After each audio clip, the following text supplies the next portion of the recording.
Good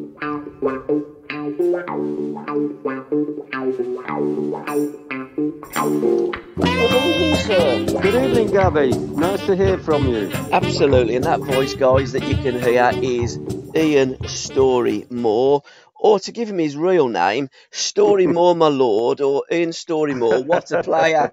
I can't quite work it out, but an absolute forest god.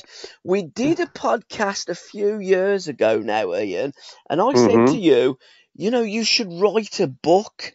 And you was a little bit reticent to write that book, but now the book has been written, and we're going to be talking about that book that's coming out on the 23rd of October. You can pre-order it on Amazon or any of the places that you purchase your books, guys. So, Ian Storey-Moore, what was the feeling behind writing the book? Well, it was strange, as I said to you before, and I think you quite rightly said I was rather reticent about doing it because, you know, my ex-footballing pals of that era have done one, and, you know, some have done better than others, and I just thought, well, you know, everybody's done one, so what's the point of another old has-been doing one? So, but it was strange, because I was in Costa Coffee in Bingham, where I live, and this gentleman walked in, and he said, "Are you?" He said, "Excuse me." He said, "Are you Ian Storey-Moore?" I said, "Yes, I am." I said, he said, "Well, I'm a big Forest fan." He said, "Just wanted to say hello to you and how are you, blah, blah, blah." So that was fine. I sat down, finished my coffee, and about half an hour later, he popped in again and left me a note. So when I got home, I read this note, and he explained to me that they'd written books before, him and his colleague called Richard Nicholson. The gentleman's name was called Stuart Humphreys, who I met. Richard Harrison. Richard Harrison. I think he does a little bit in the programme for Nottingham Forest every week. You know, does an article. Yeah. So a very nice gentleman. Anyhow, and so he left me his telephone. So I did, out of courtesy, ring. I said, "Well, I'm not particularly interested, to be honest with you, Stuart." You know, he said. And anyhow, after his numerous phone calls, he actually persuaded me. He said, "Well, I think you should do it." So I asked a couple of my old football colleagues, Martin O'Neill, Robbo, John Roberts, and Dave Bassett, and they all said, "Yeah, go ahead and do it." He said, "You know, I think it'd be good." So reluctantly, I did it, and hopefully, it might make some interesting reading. See, this is the thing that I love about you, legends, and guys, for the younger listeners. When people say Ian Storey-Moore, if he was on the market today, he would be over £100 million for his transfer at least. It does say in the book, Storey-Moore, give him the ball and he'll score. And the player that Cloughy couldn't buy, we have talked about that. Brian Clough couldn't buy you, but if anybody did try to buy you now, it would be over 100 million because, Ian, you would be one of the stars of the Premier League. You were that good a player. It's beyond comprehension. And I love the fact that you're all writing books because we can read your stories, and that's why I love doing the podcasts, to listen to your stories. Yeah. Well, that's very kind words of you. I mean, I'll leave it for other people to, have an opinion about my playing abilities. But yeah, I mean, I did have the ability to make golden score goals, and which I think is a prime asset certainly in today's football. And I was just talking to a friend of mine today about the the wages and the transfer fees. Now they're astronomical, aren't they? And I just can't get my head around some of them. When you think that, listen, I'm sure he's a very good player. The lad Casido went to Chelsea, 115 million, played one season in the Premiership. One season, he's 115 million pounds. I'm not decrying the lad at all. I'm sure he's a very, very good player, but for one season in the Premiership and goes to 115 million pounds, I mean, God, it's crazy money now, isn't it? Now, you're manager, and we're going to be doing another podcast, A Game of My Life, where I like to look at a specific game and the times around that game. But your manager at the time of you getting to the Cup semi-final was the great Johnny Carey. And when you were talking about that, Sir Matt Busby, said to John, he wasn't playing one of the days, and he said, "Go over to Barnsley and check out this fella Tommy Taylor, I want a report. Anyhow, Johnny Carey come back. He give him the report. He says, "Thanks, John. That's the 12th person that I've had the report from." Carey thought it was exceptional that the man Busby had asked him, and this is what I'm getting at, Ian. Mm-hmm. In those days, managers did the background. Managers had trusted people, sometimes captains of the team that wasn't playing, or scouts or members of their backroom staff, to check out these players. These days, you play a season and you're worth 115 million. It beggars belief, doesn't it, how the game's changed? Oh, absolutely. Oh, it's changed dramatically over the years. I mean, when I played, it's changed. Oh, absolutely, 100%. You know, I mean, as I say, the wages and the transfer fees are astronomical now. I mean, you know, I mean, I went. I think there was three of us at the particular time. We were all sold for about £200,000. Myself, Alan Ball, and Martin Peters. Yes. And people were saying, "Oh, it's just crazy." I mean, I think you'd be fortunate to buy a ball boy for 200,000 now, wouldn't you, Gabby? So you know that's the state of play we're in at the moment. It's very difficult to get bargains now, isn't it? You know, I go over to Burton Albion quite a lot, and you know my friend owns Burton Albion. It's a really good friend of mine, and they do remarkably well considering the budget they've got to spend. You know, when they're getting 2,500 gates, and you know it's a different level altogether down there. I think certainly it's just the Premiership's awash with money, isn't it? Unfortunately, yes, it is. Unfortunately, it stays there, and unfortunately, it doesn't filter down to the grassroots, and where everybody started off playing jumpers for goalposts. You learnt your trade, That's right, and that's how absolutely. we got brought up on football. And match of the day in those days was the match of the day, and it could be from any league. It wasn't a Oh no, that's promotional, right. a Oh PR no, exercise for the that's Premier League.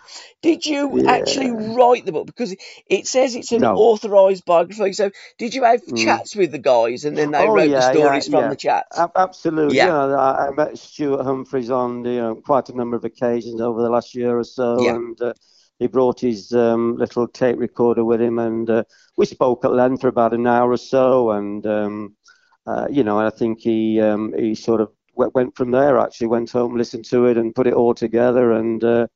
You know, we've got some quite interesting pictures in it with, you know, one or two celebrities I met over my time, and yeah, I think it might be interesting. Certainly, you know, my time at Manchester United, which was all it was brief, and you know, actually privileged to play with the great players like. You know, well, the British icons were, well, world football really icons, you know, Best, Charlton and Law. So for me to be in the same dressing room as them was an absolute privilege, and to be on the same field was even more. So that was a wonderful time of my life. And, you know, of course, the Brian Clough saga where, you know, tried to sign me, paraded me on the pitch and that all fell through. That's all in the book. And, you know, my bad injury at Manchester United where, you know, to be quite honest, I didn't really think I'd got the best medical treatment there. But so things like that are in the book, and I think it'll be reasonably interesting. And I think it's great when you're talking about the physios back in those days. I remember Alan telling me at Stoke City they had a gynecologist. Terry Curran says, Gabby, don't talk to me about physios back in those No, days. no. They wasn't really Yeah. qualified, was they? And No. the players of Well, today a lot. don't No. realise they're born. Well, a lot weren't. You know, I mean, you know, my good friend Liam O'Kane, and no disrespect to him, he was when he was the coach stroke trainer at Nottingham Forest. He had to run on the pitch with a bucket and a sponge. I mean, Liam never did it himself. He wasn't qualified at all. Yeah. I mean, he couldn't, you know, deem to see if somebody had a really bad injury. He wouldn't know. And not Liam's fault at all, but that was it in those days. Bucket and sponge and one of these cold sprays, and that was it. Get up and you'll be all right, so to speak. You know, it was quite bizarre. I think the thing that's helped physios now, to be fair, I mean, when I had my bad injury at Manchester United, there wasn't scans in those days, so consequently, if you had an X-ray and they found that nothing was broken, Yes. I thought you were going to be all right again. When I sustained that injury at Old Trafford at the training ground, my ankle came up like a balloon, black and blue.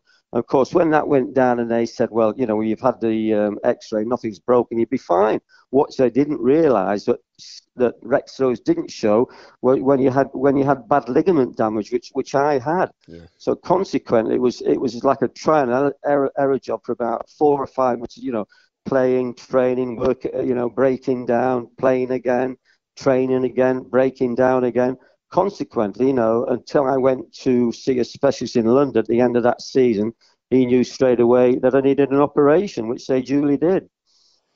Yeah, it's quite incredible. It wouldn't happen today. Not now. Oh, absolutely not. And with players that had to retire early, you retired at the age of 28, wouldn't have had to retire so early because they would have been able to mend them. But times were very different then.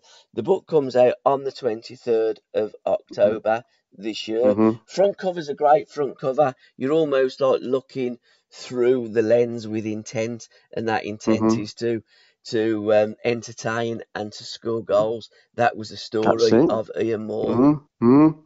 Well, I thought that was my job. I think it's very simplistic if you're a forward. I mean, I have one or two arguments with about these forwards these days. They look very pretty on the halfway line, tricks and little tricks on the halfway line, kicking the ball up and down, etc. But I just think as a forward, it's two simplistic things: you score goals and make goals. It's as simple as that. Yeah. It's no good looking at a good player if you're a forward on the halfway line. Get it done where it matters in the top end of the pitch in their penalty area, where the first starts to fly there, doesn't it? Where you've got to evade tackles. And it's all about scoring goals and making goals as a forward, and fortunately I had the ability to do that. Absolutely, goal maker and goal taker. And this authorised biography, Martin has written the foreword for you, hasn't he? By the way, which is absolutely excellent. I thought it would just be sort of, half a page, but he spent an awful lot of time in Martin. And, when I read it, I thought, oh, God, you should be an author, Martin.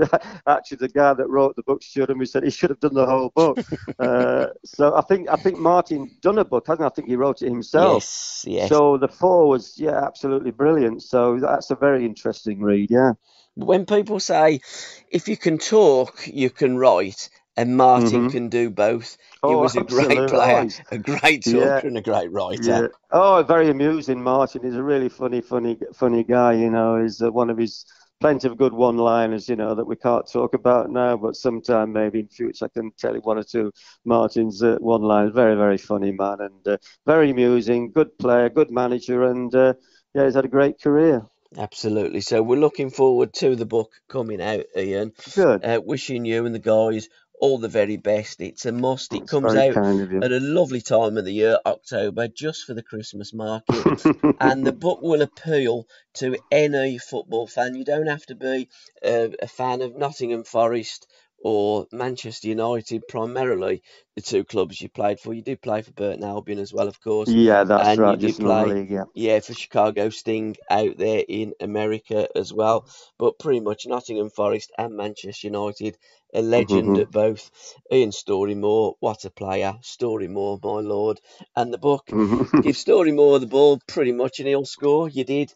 The man that Cloughie couldn't buy, coming out on the 23rd of October 2023. Fantastic, Ian, and Brilliant. All the very best for that book. Thank you very much, Gavin. Thank you for your kind words. Really appreciate it. Thank you.